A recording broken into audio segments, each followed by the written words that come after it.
Okay, good morning students. आज हम class 9 chapter number 6 line side angles का exercise number 6.1 solve करने जा रहे हैं। ठीक है, बहुत ही इंपॉर्टेंट एक्सरसाइज है।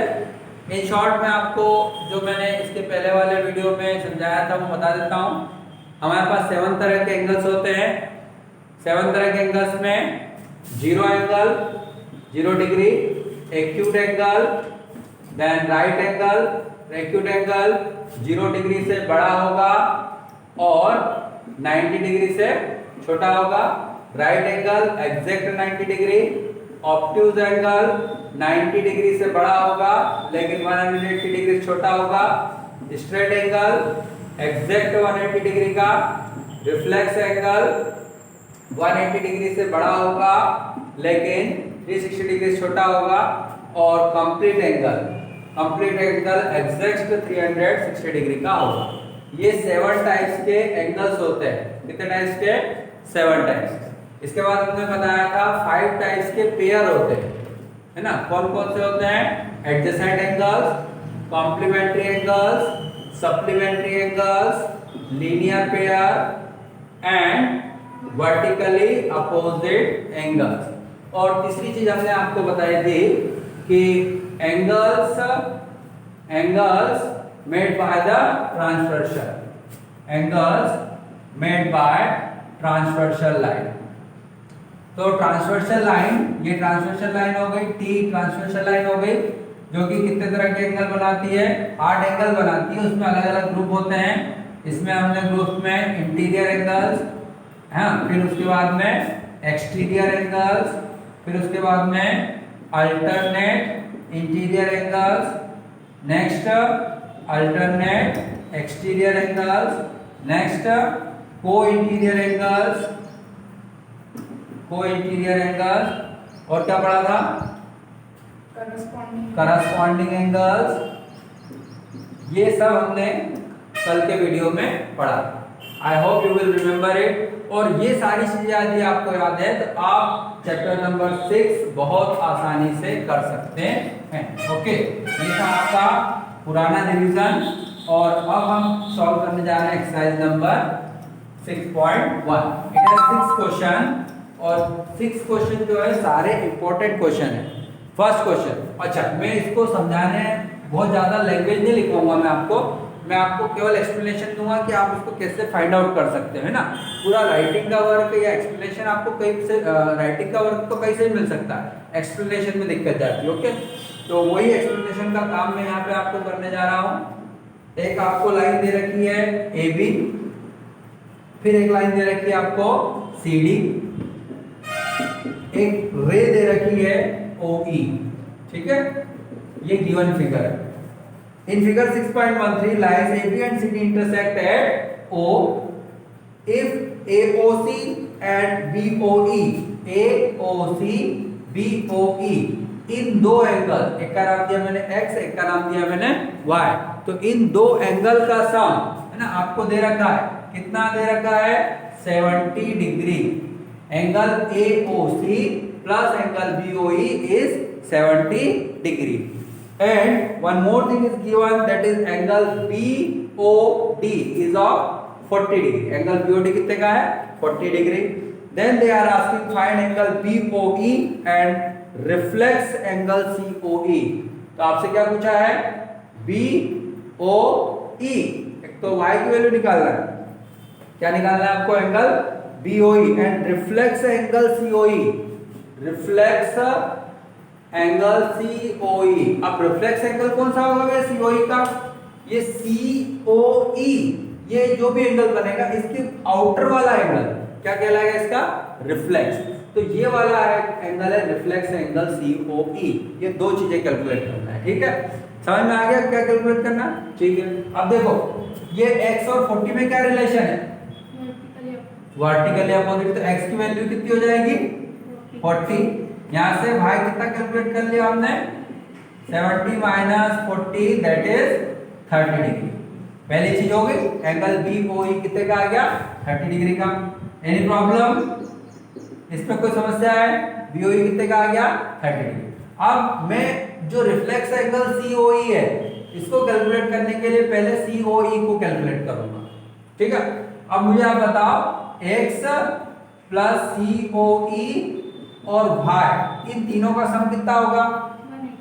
x, COE और y, इन तीनों का सम कितना होगा? क्योंकि ये लीनियर एंगल है, एक लाइन पर बन रहे हैं। क्या है ये? लीनियर एंगल, है ना। अभी यहाँ मैंने पेयर नहीं लिखा है, क्यों नहीं लिखा पेयर? पेयर में केवल दो एंगल आते हैं, यहाँ पर 1 2 3 angle, that's why I am writing here linear angle. अच्छा, x का मेजरमेंट कितना है आपके पास में? 40, COE आपको कैलकुलेट करना है, और y का मेजरमेंट कितना है? Just we have calculated 30 degree. तो यहाँ से एंगल COE कितना हो जाएगा बेटा? ये 40 प्लस 30 राइट साइड ट्रांसफर होगा, 180 माइनस 70 कितना आ जाएगा? 110। तो ये वाला जो एंगल है COE, इसका मेजरमेंट हो गया 110। लेकिन आपको क्या कैलकुलेट करना है? रिफ्लेक्स, रिफ्लेक्स पता लगाना है। तो एक सेंटर पे बनने वाला एंगल पूरा कितने डिग्री का होता है? एक सेंटर पे बनने वाला पूरा एंगल कितने डिग्री का होता है? 360 का, है ना। तो अब यहाँ पर आप लिखोगे रिफ्लेक्स एंगल COE, अंदर वाला एंगल 110 का है, बाहर वाला कैलकुलेट करने के लिए 360 में से 110 क्या कर दोगे? माइनस, और आपका आंसर कितना आ जाएगा? 250। अंडरस्टूड? क्लियर हुआ Devika? Okay, now the second part of the same exercise.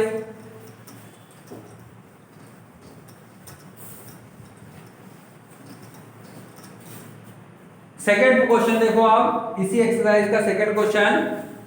पहले फिगर पे बहुत ध्यान से देख लो बेटा, फिगर ही इंपॉर्टेंट है इस चैप्टर के लिए।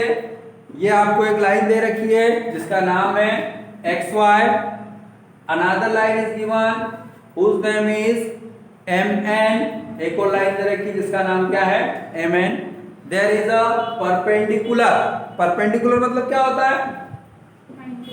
परपेंडिकुलर मतलब 90 डिग्री का एंगल, और यहाँ पर एंगल का साइन भी बना हुआ है 90 डिग्री के एंगल का। यहाँ पर एंगल्स के नाम लिखे हुए हैं A, B और C। अब आपसे क्वेश्चन में क्या कहा गया है? In figure 6.14 line XY and MN intersect at O if angle POY is 90 degree and A ratio B is how much?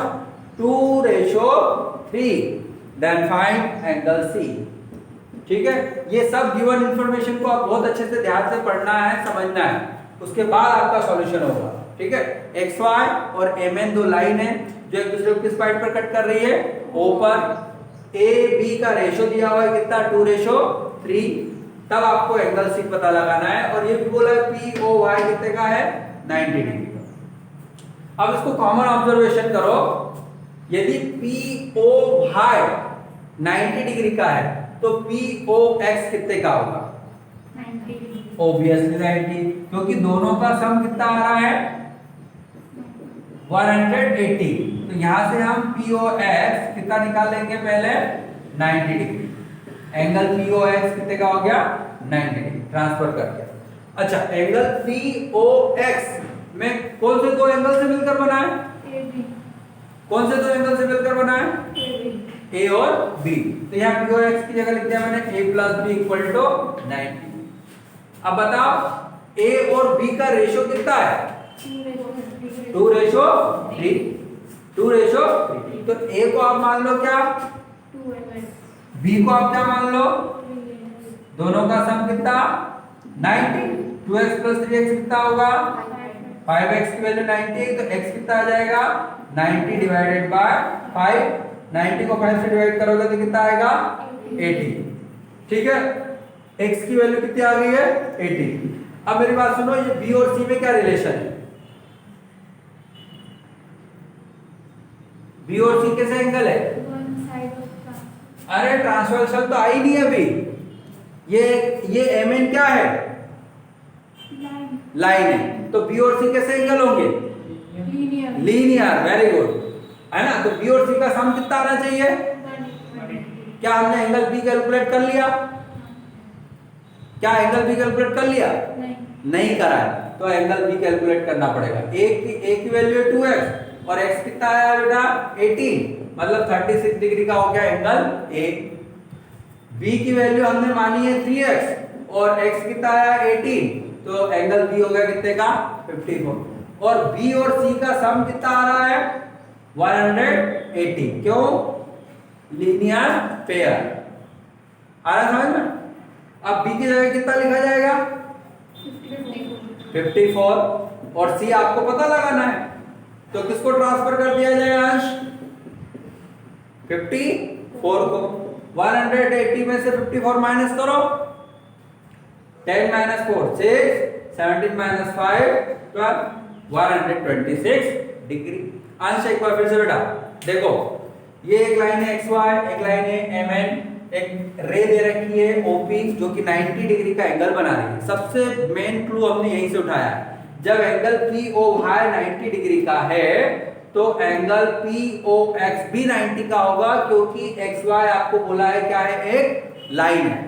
तो हमने यहां लिखा POY POX 180 डिग्री, POY का मेजरमेंट 90 डिग्री डाला, POX यहां से कैलकुलेट कर लिया कितना 90। लेकिन जो POX है दो एंगल का सम है, किसका किसका, A और B का, और A और B में रिलेशन दे रखा है 2:3। तो इस रेशो का यूज करते हुए हमने A की जगह कितना लिख दिया 2x, B की जगह कितना लिख दिया 3x is equal to 90। 2 plus 3 कितना हो जाएगा 5x, 90 तो x हो गया 90 बाय 5, 90 को 5 से डिवाइड करोगे 18 आएगा। ये x की वैल्यू निकाली है ना। x की वैल्यू निकालने पर पहले हम एंगल A निकालेंगे, 2x मतलब 2 का 18 से मल्टीप्लाई हुआ 36, b की वैल्यू निकालेंगे 3x मतलब 54। और फिर हमने एक और चीज कही है कि mn क्या है, एक लाइन है, तो m और n पर बनने वाले एंगल b और c का सम कितना आएगा 180।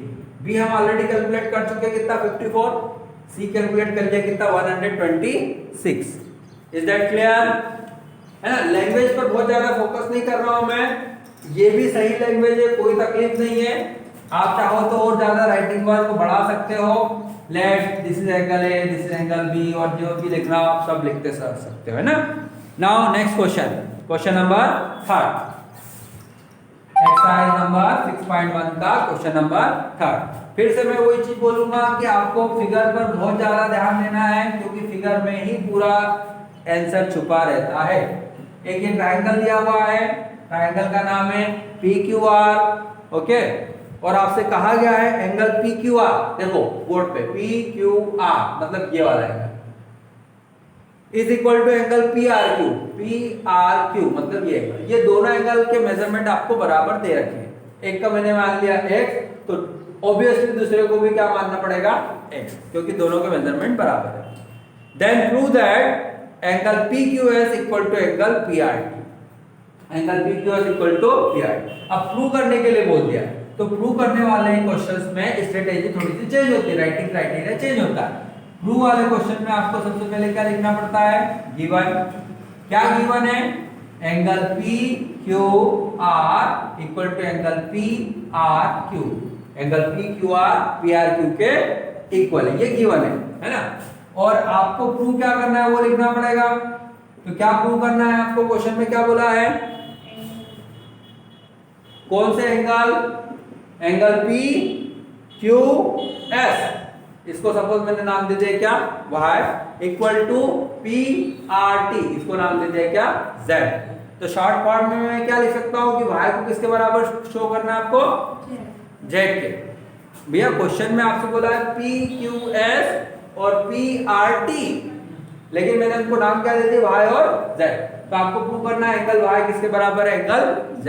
इतनी सी बात प्रूव करना है, ठीक है। अब उसके बाद तीसरी चीज आती है इसमें प्रूफ।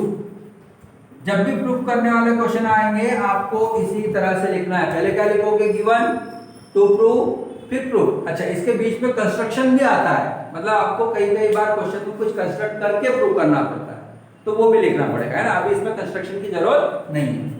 प्रूफ में देखो x और y का सम कितना होगा बेटा,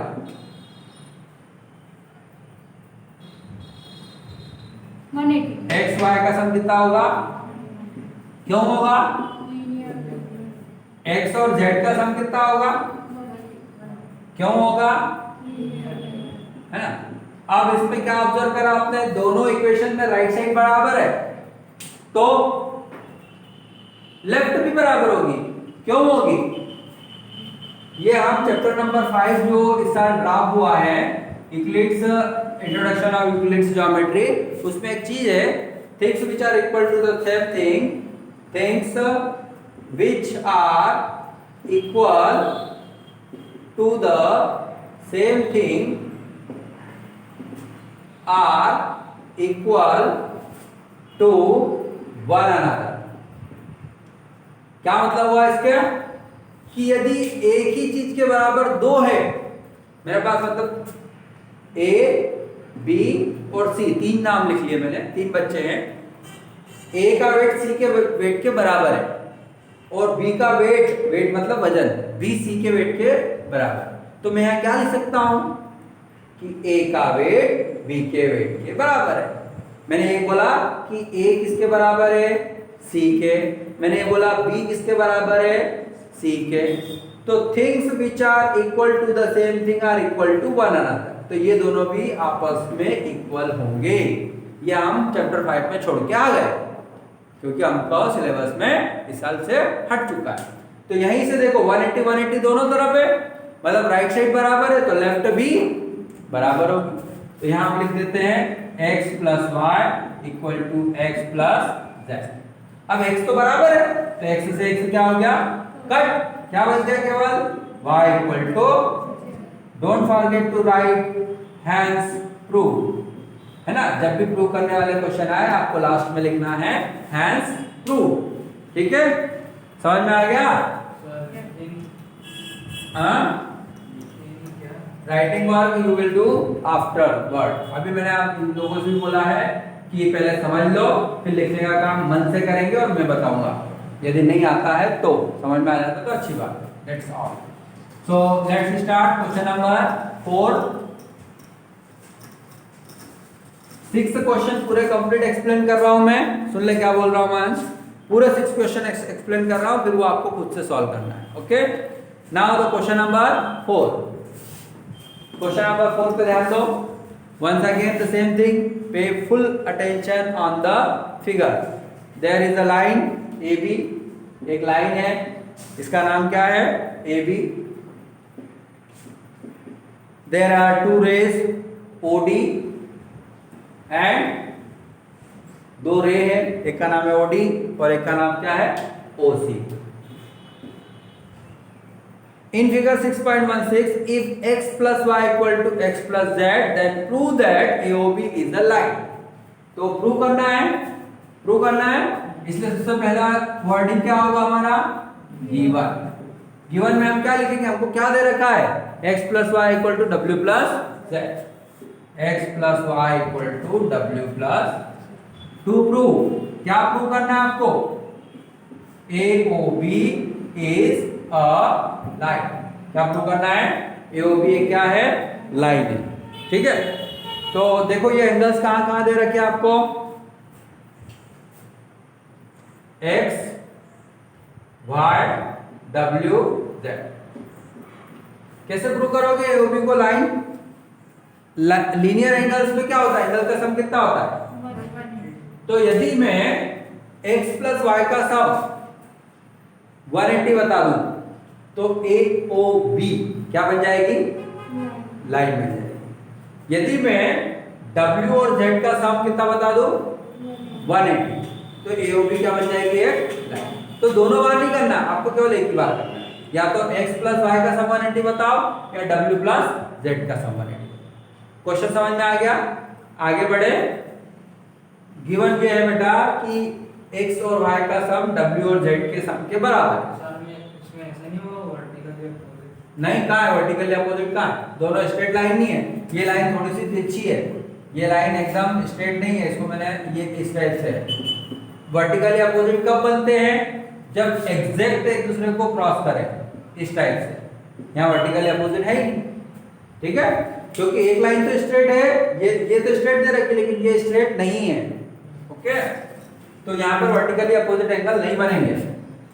अब मैं प्रूफ वाली कंडीशन में आ रहा हूं और पहला क्वेश्चन मेरा कि यदि मैं इस पॉइंट से शुरू करके वापस घूम के यहाँ पर आ जाऊं तो एंगल का सम कितना आ जाएगा? Very good. तो मैंने लिख दिया x plus y plus z plus डब्ल्यू इक्वल टू 360 डिग्री। और इसका रीजन क्या लिखेंगे हम? Angles at a point. एक पॉइंट पर बनने वाले एंगल का सम हमेशा कितना होता है? 360। अब क्वेश्चन में आपको क्या दिया हुआ है कि एक्स वाई का सम किसके बराबर है? डब्ल्यू और जेड। तो यहाँ या तो एक्स वाई को रिप्लेस कर दो डब्ल्यू जेड से, या डब्ल्यू जेड को रिप्लेस कर दो एक्स वाई से। तो मैं डब्ल्यू प्लस जेड की जगह क्या लिख दूं? डब्ल्यू प्लस जेड की जगह क्या लिख दिया जाए? लिख दो एक्स प्लस वाई, है ना। अब एक्स कितनी बार हो गया? 2 बार। वाई कितनी बार हो गया? 2 बार। 2 कॉमन ले लिया तो क्या बचेगा? x plus Y. 2 को ट्रांसफर कर दिया तो x प्लस वाई कितना आ जाएगा? 360 बाय 2। 360 को 2 से डिवाइड करेंगे कितना आ जाएगा? Therefore AOB is a line। और क्या लिखोगे लास्ट में? Hence proof। Don't forget to write hence proof। समझ में आया? ओके। Next question. समझ में नहीं आया तो वीडियो को 2-3 बार देखना बेटा, ठीक है। Next question part number 5। और ये भी रिक्वेस्ट है सभी वॉचिंग करने वालों से कि आप अपने फ्रेंड्स, दोस्तों को, रिश्तेदारों को, जो भी रीड कर रहा है, जो भी इस क्लास में है, ज्यादा से ज्यादा शेयर करने की कोशिश करें। Okay. Now the next question number 5. It is little bit complicated but easy। इसकी लैंग्वेज पढ़कर समझ में नहीं आता लेकिन ये सबसे इजी क्वेश्चन है ना अंश। So I am going to read. In figure number 6.17, in figure number 6.17, POQ is a line।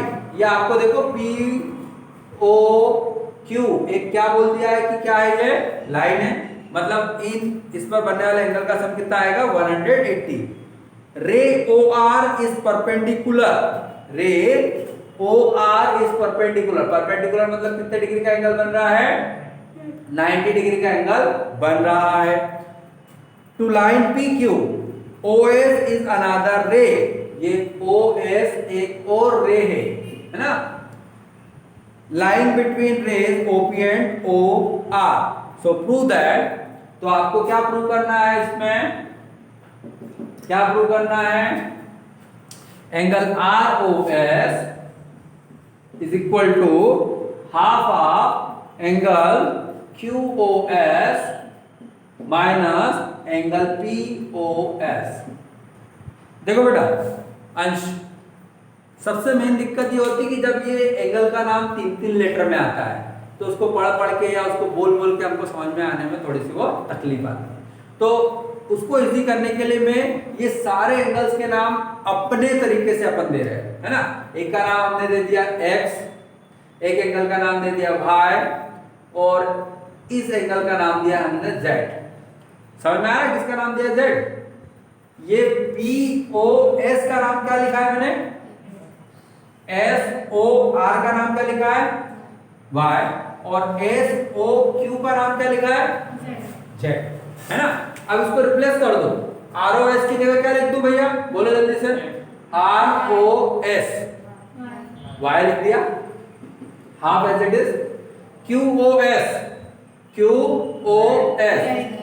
z लिख दिया, है ना। QOS की जगह हमने लिख दिया z।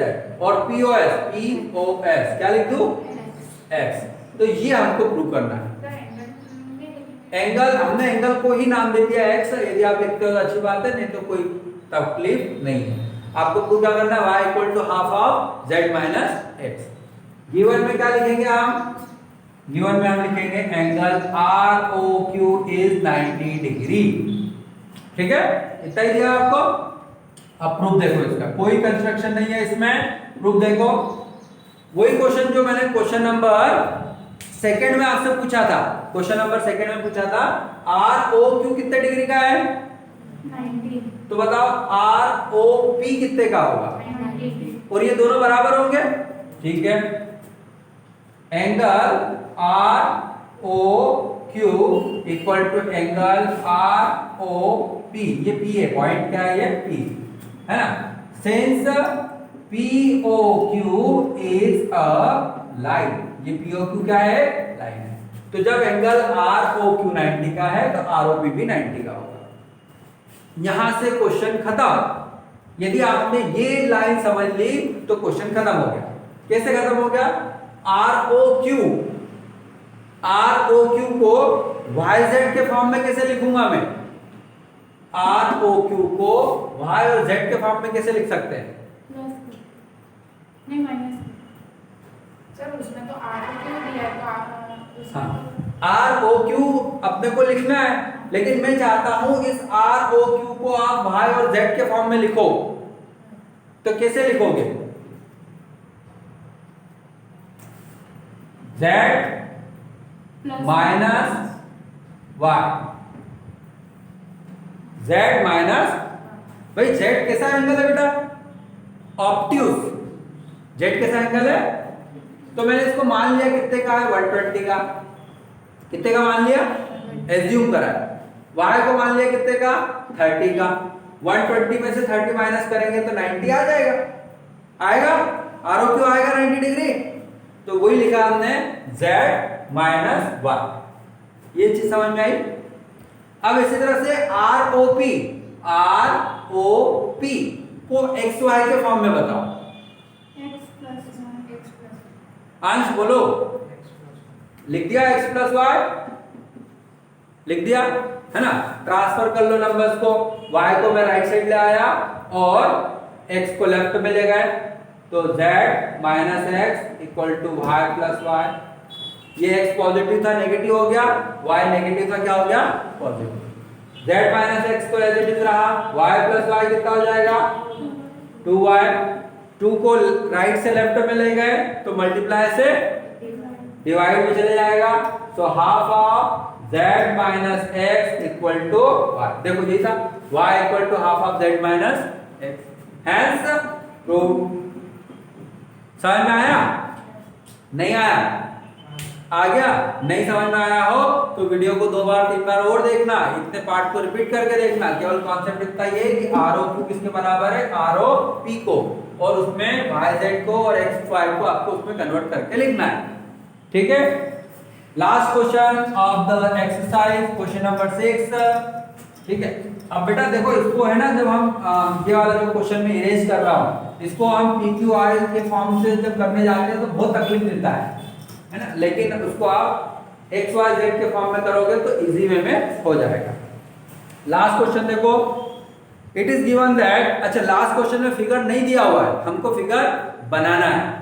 It is given that x y z 64 degree, एक एंगल है जिसका नाम है एक्स वाई और जेड, और मेजरमेंट कितना दे रखा आपको, 64 degree, and x y is produced. देखो अब इसमें भी बहुत राज छुपा हुआ है, क्वेश्चन बुक में देखो, इसमें बोला है कि x y is produced, x y is produced, तो एक्स से वाई की ओर आओ और इसको क्या करो, आगे बढ़ाओ।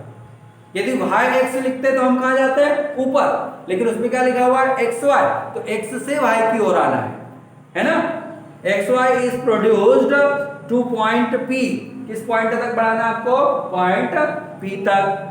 ड्रा अ फिगर, तो फिगर बन गया फ्रॉम द गिवन इंफॉर्मेशन, ये गिवन इंफॉर्मेशन से फिगर बन गया है ना। अब आगे बढ़ रहे, if ray y q bisect angle z y p, z y p, इसको एक रे बाइसेक्ट कर रही, बाइसेक्ट का मतलब क्या होता है बेटा, बाइसेक्ट का मतलब होता है टू बराबर बराबर इक्वल पार्ट्स में डिवाइड करना, मतलब ये दोनों एंगल्स का मेजरमेंट बराबर है, और बराबर है तो मैंने उसकी जगह क्या लिख दिया, ए, है ना। बाइसेक्ट का मतलब होता है divide into two equal parts. आगे आपसे क्या कहा गया है, find angle x Y Q, x Y Q, ये वाला बड़ा वाला एंगल आपको पता लगा, X Y Q, angle x Y Q आपको कैलकुलेट करना है, and reflex angle O Y P, O कहां पर? Angle Q Y Q Y P, हाँ क्यू वाई पी, इसका रिफ्लेक्स, रिफ्लेक्स मतलब बाहर वाला, ये वाला है, ये क्यू वाई पी का रिफ्लेक्स है। तो हम देखो reflex of angle Q Y P, ये दो चीजें कैलकुलेट करना है, ठीक है। अच्छा ये बताओ कि एक्स वाई पी क्या है बेटा? लाइन है। लाइन में बनने वाले एंगल का सम क्या होता है? तो बस यही हो गया आपका solution, x y p is a line. जैसे ही आपने बोला कि लाइन है मतलब आपका सॉल्यूशन खत्म। तो मैं क्या लिख सकता हूं? 64 plus a equal to 180, correct. A plus a कितना हो जाएगा? और 64 को ट्रांसफर करो तो 180 में से 64 माइनस कर दो, पॉजिटिव से क्या हो गया वो नेगेटिव, माइनस करने पे कितना आ रहा है? 160। ए कितना आ जाएगा? 116 का हाफ, 116 का हाफ कितना होगा? 58। ए की वैल्यू कितनी आ गई? 58, है ना। तो आपको पहला एंगल कौन सा पूछा है? X Y Q, x Y Q. X Y q के लिए आप इन दोनों को क्या कर दोगे? प्लस। तो ये हो गया आपका angle x Y q equal to 64 plus 58। 64 plus 58 कितना आ जाएगा? 8 4 12 का 2 1 कैरी हो रहा है, 6 6 12 122 डिग्री। और क्या पूछा है आपसे?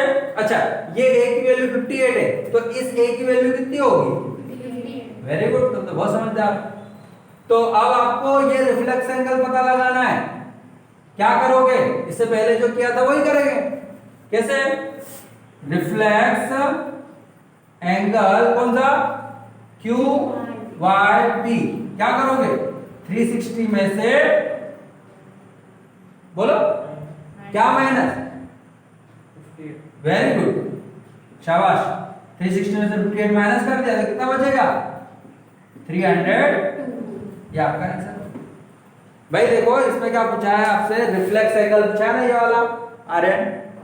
ये एंगल कितने का है? तो 360 माइनस कर दो। Okay, I hope you understood. Okay, thank you for watching the video. Don't forget to like, share and subscribe. Thank you.